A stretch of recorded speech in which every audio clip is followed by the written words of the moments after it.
নামের পাশে আছে টেস্ট ব্যাটার, কিন্তু গতকাল বিপিএলে সে পরিচয়কে ছাপিয়ে মাঠে ঝড় তুললেন মাহমুদুল হাসান জয়। চট্টগ্রাম রয়্যালসের জার্সিতে মাত্র ৯ বল মোকাবিলায় ৩টি ৪ ও ৪টি ছক্কায় ৪৪ রানের ঝড়ো ইনিংস খেলে সবাইকে চমকে দিয়েছেন তিনি। তবে ম্যাচ সেরার পুরস্কার হাতে পেলেও হাফ সেঞ্চুরি না হওয়ার আক্ষেপ রয়ে গেছে জয়ের মনে।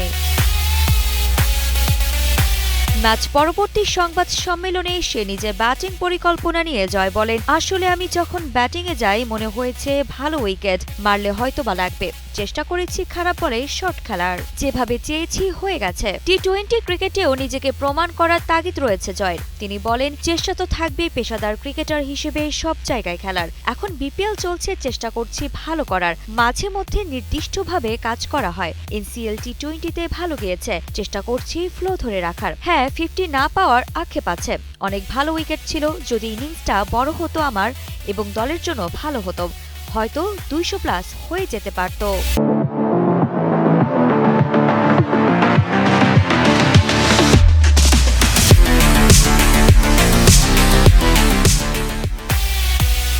এছাড়া খালেদ আহমেদের বিধ্বংসী ব্যাটিং নিয়েও কথা বলেন জয়। তিনি জানান, কিছুটা সারপ্রাইজ করে দিয়েছিল খালেদ ভাই, আমাদের মেন বোলার তানভীর শরীফুলকে 6 মেরে দিয়েছে।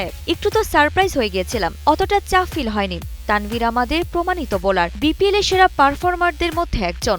শেষ পর্যন্ত বলা যায় 9 বলে 44 রানের ঝড়ো ইনিংস, সাহসী শট নির্বাচন আর ম্যাচের গুরুত্বপূর্ণ মুহূর্তে চাপ সামলানোর দক্ষতা দেখিয়ে জয় প্রমাণ করলেন বিপিএলের ঝড় চ্যালেঞ্জেও তিনি নিজেকে প্রতিষ্ঠিত করতে সক্ষম।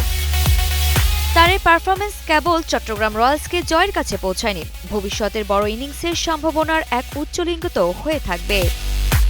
আরিফা জাহান, কালের কণ্ঠ স্পোর্টস।